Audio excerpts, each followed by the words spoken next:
Well, hey, Rad Kids Early Childhood team. I hope that y'all are having a great summer. Pastor Brandon here to give you a new series that we're starting this Sunday. Man, I'm so thankful for each one of you. I pray that, man, God just gives you everything that you need in your life. Not what you want, but the things that you need. I just pray blessings over you. I'm just so thankful for your sacrifice in your ministry in giving to our kids and investing in them. Before I get into the Big Ten, which is our 10 Commandments, I'm excited about this series. It's going to be awesome. Um, Let me talk to Move Up. For those that don't know, Move Up Sunday is August 3rd, which is right around the corner. So the next 3 Sundays, we will be doing our kind of the shadows or the tours where the kids moving up into kindergarten will go check out at a certain point.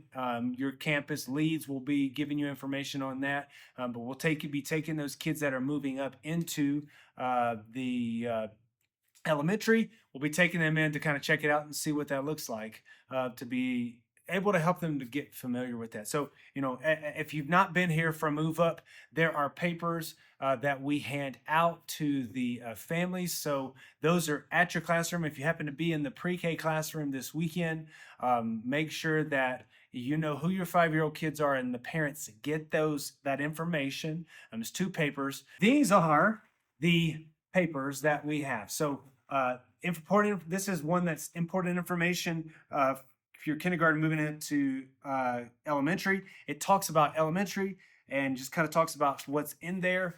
This is just one that kind of gives, is your child ready? It kind of helps them process through, is your child ready to move up? Can they move up? So these both are there at the doors for your resource for that. Okay. So let's move up. August 3rd is Move Up Sunday. Okay. So let's get into the actual curriculum. Now, the Big Ten, 10 Commandments starts this weekend. It's 10 weeks, July 13th through September 14th. Okay. So remember, we're aligned with the elementary now when it comes to early childhood. So you're teaching the same Bible lessons and all that stuff. But you still have this as your outline of, meaning this should be up in your classroom on the wall.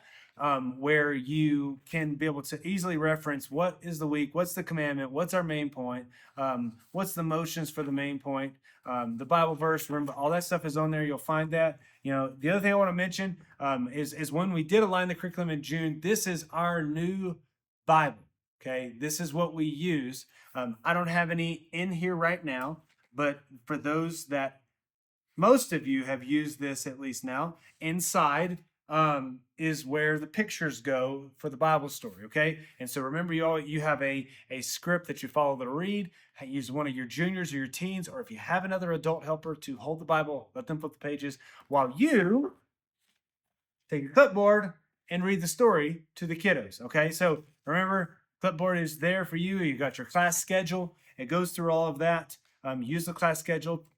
Let me mention this. I have heard through the grapevine that there is some confusion when it comes to the classrooms in the early childhood of where you teach at and all of that, okay? So let me just clarify that and just make it really clear when it comes to this, okay? I understand that each of us have different giftings and different spaces we feel more comfortable with, but the intentionality by the way that we have designed our classrooms, the area matters. Okay. So we have a separation in most of our classrooms, a division of, hey, this is playtime. This is ministry time. Okay. So when you're teaching, make sure that you're sitting in the chair. Okay. Now, I know that maybe in the baby's class or the 2-year-old class, that may look a little different. I understand that. But at all possible, especially the 3, 4, and 5s class, you need to be sitting in the chair and you need to be in the ministry time area, not in some other space. Most of the classroom, like for us in here, you see there's a little rug that we have in this 3, 4, and 5-year-old classroom. And that's where the kids sit for the teaching. You see these tables, they're the activity tables. That's where at the beginning of service, that's where they're doing their the games and the little Legos and stuff like that. Those are on those tables, and then at the end you do your coloring page on the little tables. But I just wanted to make sure that I communicated from the top, from my heart, there's intentionality of why we do this. Okay. And the other part of it is we're two campuses. So if you do something different at your campus, and I have a kid from North Campus come over, well, they're not going to be used to that. The consistency matters. Okay. I have 4 kids, and I know that in my home that I have to be consistent with them if I want them to be used to something, if I want them to be able to recognize that, okay, this is ministry time. I need to behave differently. I can have fun when it's open in this creative game and fun time. We can still have fun in the lesson time, but you need to teach in the areas that we're asking you to teach from. Okay. Teach in the ministry time areas. Most of the classrooms have little dots on the ground. That's where the kids sit, and you sit in the teaching chair. Okay. All right, I've got off my little soapbox for that, and hopefully I didn't offend any of you, but I just wanted to communicate clearly, because I heard that has not been the case in some of our classrooms. Okay, so it's super clear now. Please contact Pastor Richard or myself if you have questions on any of that. But that's the intentionality of why. Okay, now let me go through the lessons real fast. Not real fast, but it's 10 weeks. I don't want to keep you on here forever. Okay. We're teaching the commandments, obviously, each week. Okay. Week number 1 is the first commandment, and then going all the way through to the last one is the 10th commandment. Okay. So just remember that there's a main point. So first week is I will put God first. Second week is I will worship God only. Third week is I will use God's name with respect.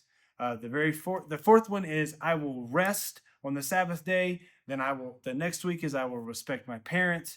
I will not murder is the next one. I will be faithful in marriage.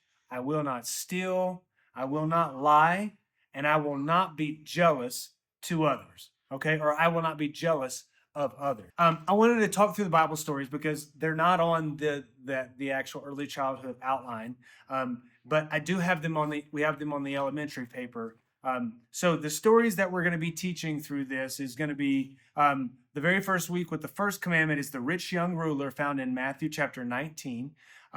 Then you can go to the second week is going to be the golden calf, Exodus chapter 32 through 35.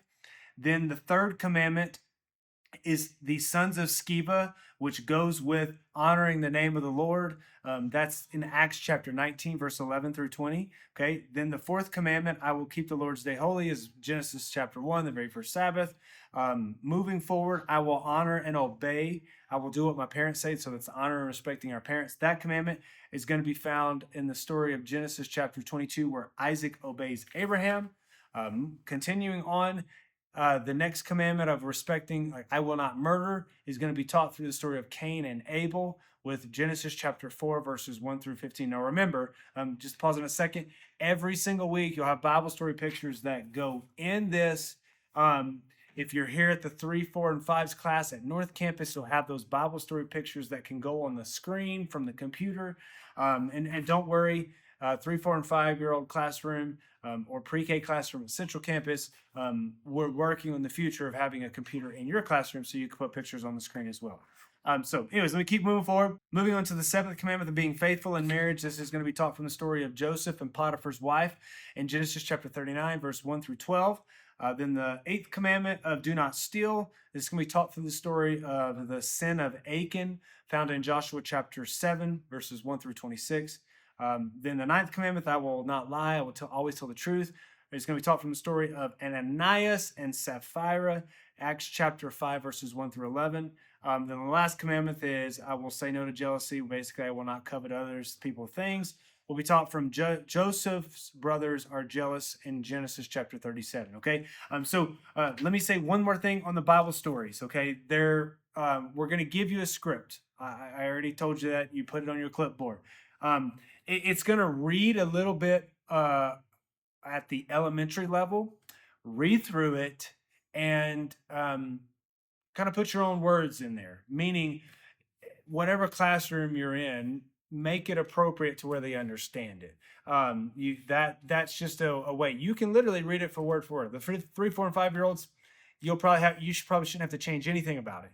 But maybe in the 2-year-olds or the babies class, you got to tweak it a little bit. You got to maybe say less words, or cut out some of it and just use hit like some bullet points. Okay, that's just like a teaching tip I just wanted to give you real fast. But that's the Big Ten. Please reach out if you have any questions. Remember, Move Up is on August 3rd, and we're going to be doing the tours the next 3 weekends. Anyways, I pray that y'all have a blessed summer, and we'll see you this weekend.